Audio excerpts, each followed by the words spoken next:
Allot மணி சேனலுக்கு வருக வருக. நான் செபி ரெஜிஸ்டர்டு ஃபினான்ஷியல் அட்வைசர் கிடையாதுங்க. நான் எஜுகேஷனல் பர்பஸுக்காக என்னுடைய பர்சனல் எக்ஸ்பீரியன்ஸை நான் ஒரு 20 வருஷமாக மார்க்கெட்டில் இருக்கேன், அதை தான் உங்கள்கிட்ட ஷேர் பண்ணுறேன். நீங்கள் எந்த முடிவு எடுக்கிறதா இருந்தாலும் உங்கள் நிதி ஆலோசகரை அணுகி அதுக்கப்புறம் பணத்தை போடுறதை பற்றி முடிவு பண்ணுங்கள். நன்றி. அலாட் மணி சேனலுக்கு வருக வருக. இந்த சேனலுக்கு இன்னும் நீங்கள் சப்ஸ்கிரைப் பண்ணலன்னா தயவு செஞ்சு சப்ஸ்கிரைப் பண்ணிக்கோங்க, பெல் பட்டனையும் கிளிக் பண்ணிக்கோங்க.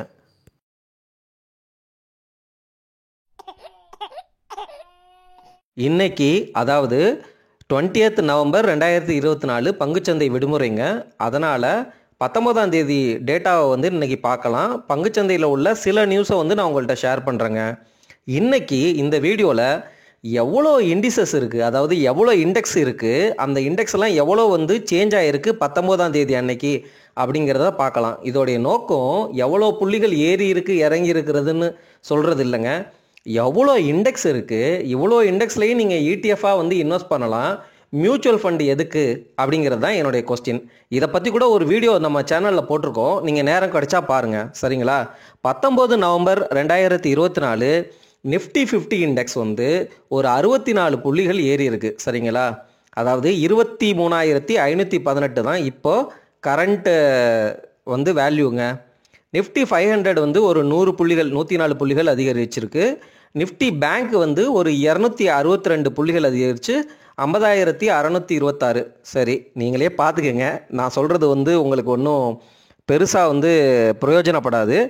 சரி, நம்ம அடுத்த ஸ்லைடுக்கு மூவ் ஆகும். அடுத்து பாருங்கள், உங்களுக்கு mid cap 50, mid cap 100, Nifty 100, Nifty 200, small cap 100, small cap 50, Nifty ID index, இப்படி இவ்வளோ இண்டெக்ஸ் இருக்குது. அதோடைய புள்ளிகள் என்ன அப்படிங்கிறத நான் இந்த ஸ்லைடில் காட்டியிருக்கேன்.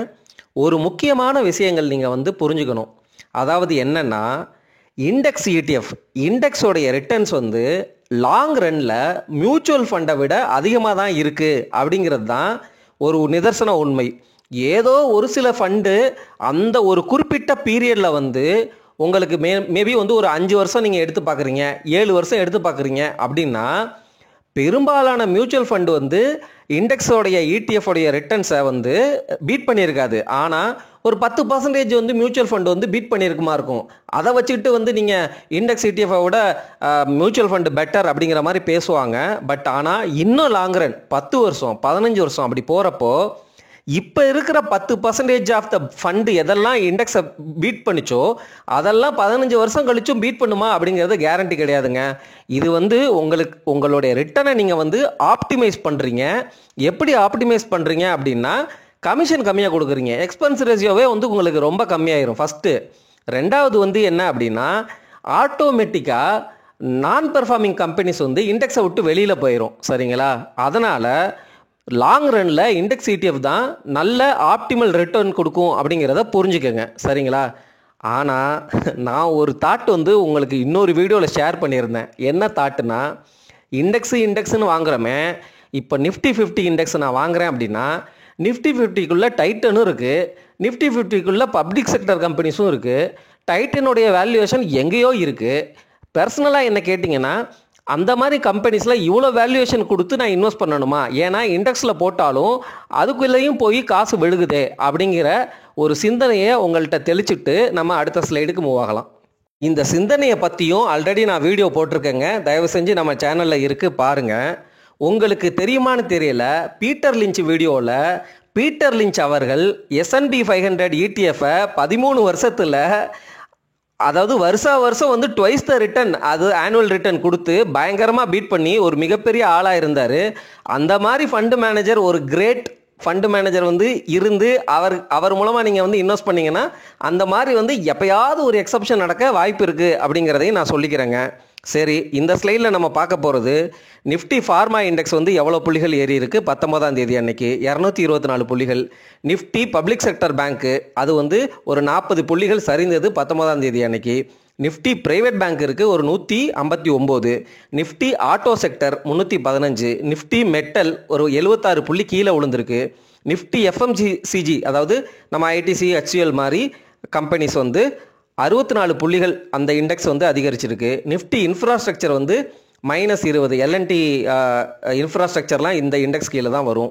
இதில் இருந்து இன்னொரு விஷயமும் நான் சொல்ல விரும்புகிறேங்க. என்ன அப்படின்னா, இப்போது இண்டெக்ஸ் இடிஎஃப்லையும் மியூச்சுவல் ஃபண்டுலையும் முதலீடு பண்ணும்போது வர்ற டிவிடெண்ட் ஆனது ரீஇன்வெஸ்ட் பண்ணப்படும். அதே இது நீங்கள் டைரெக்டாக ஸ்டாக் வாங்கி வச்சுருந்தீங்க அப்படின்னா வர்ற டிவிடெண்டுக்கு நீங்கள் உங்கள் டேக்ஸ் ஸ்லாப் பிரகாரம் டேக்ஸ் கட்டுற மாதிரி இருக்குங்க. இது வந்து இண்டெக்ஸ் இடிஎஃப்லையும் மியூச்சுவல் ஃபண்ட்லையும் நீங்கள் வந்து அந்த டாக்ஸேஷனை வந்து நீங்கள் போஸ்ட்போன் பண்ணுறீங்க. சரிங்களா? அதுதான் வந்து டிஃப்ரென்ஸு. அது ஒரு benefit for index ETF and mutual fund. அதே போல் மியூச்சுவல் ஃபண்ட்லையும் இண்டெக்ஸ் இடிஎஃப்லையும் நீங்கள் இன்வெஸ்ட் பண்ணும் பொழுது நீங்கள் ஈக்விட்டியில் இன்வெஸ்ட் பண்ணுறீங்க அப்படின்னா வருஷத்துக்கு 1.25% வரைக்கும், அதாவது லாங் டேர்ம் ஒரு வருஷத்துக்கு மேலே நீங்கள் வச்சுருந்தீங்க அப்படின்னா அந்த ப்ராஃபிட் கிடைக்கிறதுல ஸ்டாக்கை விற்று கிடைக்கிற ப்ராஃபிட்டுக்கு 1.25 lakhs வரைக்கும் நீங்கள் வந்து டேக்ஸ் கட்ட தேவையில்ல. அதுக்கு மேலே நீங்கள் சம்பாரித்து அதாவது லாபம் பார்த்துருந்தீங்க அப்படின்னா 12.5% வந்து கட்டணும். இது வந்து லாங் டேர்ம் இன்வெஸ்டிங்க்கு. ஷார்ட் டேர்ம் இன்வெஸ்டிங்க்கு 20%ங்க. அது பார்த்துக்குங்க. அதனால் எந்த ஸ்டாக்கை வாங்கியும் இல்லை எந்த இண்டெக்ஸ் இடிஎஃப்ஐ வாங்கியும் உடனே விற்கிறதுக்கு முயற்சி பண்ணாதீங்க. அது உங்களுக்கு டாக்ஸேஷன் வந்து ஜாஸ்தியாக கொடுக்க வாய்ப்பு இருக்கிறது. சரி, இந்த ஸ்லைடில் நம்ம நிஃப்டி ரியாலிட்டினா ரியல் எஸ்டேட்டு அது ஒரு 14 புள்ளி அதிகரிச்சிருக்கு 19ஆம் தேதி. நிஃப்டி மீடியாங்கிறது சன் டிவி ஜி மாதிரி அது ஒரு 46 புள்ளி 19ஆம் தேதி அதிகரிச்சிருக்கு. Nifty energy -173. நம்ம NTPC green energy IPO video போட்டோம், அதெல்லாம் வந்து இந்த இண்டிசஸ் கீழே தான் வரும்.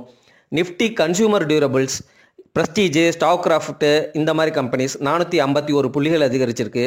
நிஃப்டி கமாடிட்டிஸ், உங்களுக்கு கமாடிட்டிஸ்னால் சொல்ல தேவையில்ல, -32. நிஃப்டி ஆயில் அண்ட் கேஸ் வந்து -34. நிஃப்டி சர்வீசஸ் செக்டர் ஒரு 125 புள்ளிகள் அதிகரிச்சிருக்கு. நீங்கள் இண்டெக்ஸ் இடிஎஃப் வாங்குறதுனால ஃபார் எக்ஸாம்பிள் பேங்க் பீஸ், அதாவது பேங்க்கோடைய இண்டெக்ஸை இடிஎஃபாக நீங்கள் வாங்குறீங்க அப்படிங்கிறது தான் பேங்க் பீஸில் இன்வெஸ்ட் பண்ணுறதுக்கு அர்த்தம். இப்போது இந்த இண்டெக்ஸ் இடிஎஃப் அதாவது பேங்க் இண்டெக்ஸ் இடிஎஃப் நீங்கள் வாங்குறதுனால எல்லா பேங்க்கும், அதாவது இந்தியாவில் உள்ள எல்லா பேங்க் ஸ்டாக்லையும் நீங்கள் கொஞ்சம் கொஞ்சம் போர்ஷன் எடுத்துக்கிறீங்க அப்படிங்கிறது அர்த்தம் கிடையாதுங்க.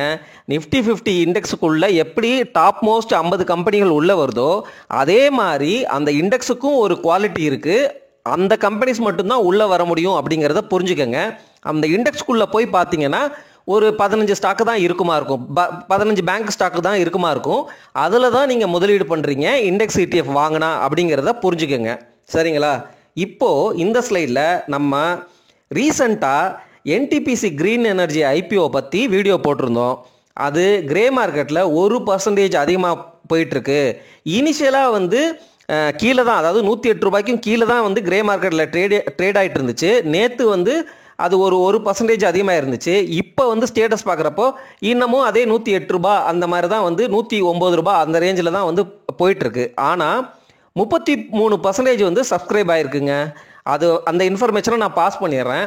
ரெண்டாவது வந்து இது கவர்மெண்ட் கம்பெனி மேலே உங்களுக்கு நம்பிக்கை இருக்குது அப்படின்னா இது லாங் டேர்மில், ரொம்ப லாங் டேர்மில் உங்களுக்கு நல்ல ரிட்டர்ன்ஸ் கொடுக்கும் அப்படிங்கிற மாதிரி சொல்கிறாங்க. அதாவது என்னென்னா, உங்களுக்கு பப்ளிக் செக்டர் கம்பெனி பிடிக்குது, நான் இன்வெஸ்ட் பண்ணுவேன், நான் ஐபிஓவில் வந்து வர்ற ப்ராஃபிட்டை வந்து, அதாவது என்னென்னா ஐபிஓவில் நான் வந்து கிட்டத்தட்ட சூதாடுறேன். அதாவது என்னென்னா ஐபிஓவில் இன்வெஸ்ட் பண்ணி லாபம் வந்து உடனே விற்றுருவேன், அந்த மாதிரி கேட்டகரி நான் அப்படின்னு இருக்கிறவராக இருந்தால் இந்த என்டிபிசி கிரீன் எனர்ஜியில் நீங்கள் பெட்டு எடுக்கலாம். அதாவது என்னென்னா லாபம் வந்தால் ஓகே விற்றுட்டு வெளியில் வந்துடுங்க, வரலையா அந்த ஸ்டாக்கை அப்படியே வச்சுக்கோங்க, லாங் டேர்மில் வந்து நல்லா தான் பண்ணும் அப்படிங்கிற மாதிரி சொல்கிறாங்க. அப்படியே லிஸ்ட் ஆகிற அன்னைக்கு வந்து உங்களுக்கு லாஸ் வந்தாலும் மினிமலாக தான் லாஸ் வரும். ஒரு 5% மேபி மேக்ஸிமம் வந்து லாஸ் வரலாம் அப்படிங்கிற மாதிரி மார்க்கெட்டில் கருத்து உழவுதுங்க. இதை நான் வந்து ஒரு ஐடியாவாக தான் கொடுக்குறேன். சரிங்களா? நாளைக்கு இது நடக்கலைன்னா என்னையெல்லாம் எதுவும் சொல்லக்கூடாது.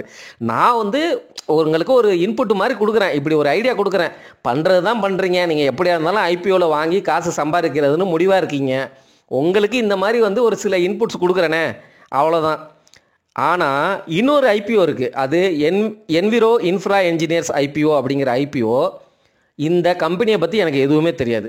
ஆனால் கிரே மார்க்கெட் ப்ரீமியம் வந்து 10% அதிகமாக இருக்குது. லிஸ்ட் ஆகிறப்போ உங்களுக்கு கெயின் வந்து கிடைக்க வாய்ப்பு இருக்கிற மாதிரி தெரியுது.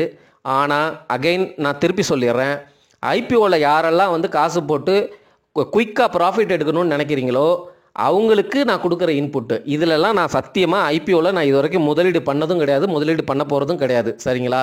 ஃப்யூச்சரில் வேணால் பண்ணுவனா இருக்கும். பட் வந்து நான் இந்த 2 ஐபிஓவுமே நான் சப்ஸ்கிரைப் பண்ண மாட்டேன். ஜஸ்ட்டு ஒரு நாலேஜ் எஜுகேஷனல் பர்பஸுக்காக உங்களுடைய இன்ட்ரெஸ்ட்டுக்காக நான் ஷேர் பண்ணுறேங்க, அதை புரிஞ்சுக்கோங்க சரிங்களா. இந்த என்விரோ இன்ஃப்ராவோடைய ப்ரைஸ் பேண்ட் வந்து 140 to 148 அப்படின்னு ஃபிக்ஸ் பண்ணியிருக்கிறாங்க. 22ஆம் தேதி வந்து இஷ்யூ ஓப்பன் ஆகுது, 26ஆம் தேதி க்ளோஸ் பண்ணிடுவாங்க. மேக்ஸிமமாக நீங்கள் வந்து ஒரு 2 லட்சம் வரைக்கும் போடலாங்க சரிங்களா. அவ்வளவுதான் இந்த ஸ்லைடை பொறுத்த வரைக்கும். ரிலையன்ஸும் உலக புகழ் டிஸ்னியும் ஒரு ஜாயின்ட் வெஞ்சர் போட்டு ஒரு என்டர்டெயின்மெண்ட் பிராண்ட்ஸை வந்து இங்கே வந்து இந்தியாவில் கிரியேட் பண்ணுறாங்கங்க. ரிலையன்ஸ் வந்து ஒரு 11,500 கோடி வந்து இந்த ஜாயின்ட் வெஞ்சரில் முதலீடு பண்ணியிருக்கிறாங்க. இந்த ஜாயின்ட் வெஞ்சரில் ரிலையன்ஸ் வந்து ஒரு 16.34% ஆஃப் த ஸ்டேக்கை வந்து அவங்க வச்சுப்பாங்க. 46.82% ஆஃப் த ஸ்டேக் வந்து வயாகாம் 18 அப்படிங்கிற கம்பெனி வந்து வச்சுக்க போகுது. டிஸ்னி வந்து ஒரு 36.84% வந்து ஸ்டேக் வச்சுருக்கிறாங்க. இப்போது இவங்க எல்லாம் ஃபார்ம் பண்ண இந்த ஜாயின்ட் வெஞ்சரோடைய போஸ்ட் மணி வேல்யூவேஷன் வந்து 70,000 கோடி, 70,352 கோடி அப்படிங்கிறாங்க. இப்போது இது வந்து நீங்கள் புரிஞ்சிக்க வேண்டிய விஷயம் வந்து என்னென்னா, ஒரு கம்பெனி இருக்குதுன்னு வச்சுக்கோங்க, அதுக்கு நிறையா காசு உள்ளே வந்துருச்சுன்னு வச்சுக்கோங்களேன். இது மாதிரி வந்து அதாவது வெஞ்சர் கேபிட்டலிஸ்ட் வந்து உள்ளே கொண்டு வந்து நிறையா காசை போடும் பொழுது அந்த கம்பெனியோடைய வேல்யூவேஷனே பயங்கரமாக எகிரிடும் சரிங்களா. ஆனால் இதில் ஒரு சூட்சமாக இருக்குது, என்னென்னா ப்ரீ மணி பேசிஸ் போஸ்ட் மணி பேசிஸ் அப்படின்னு இருக்குது.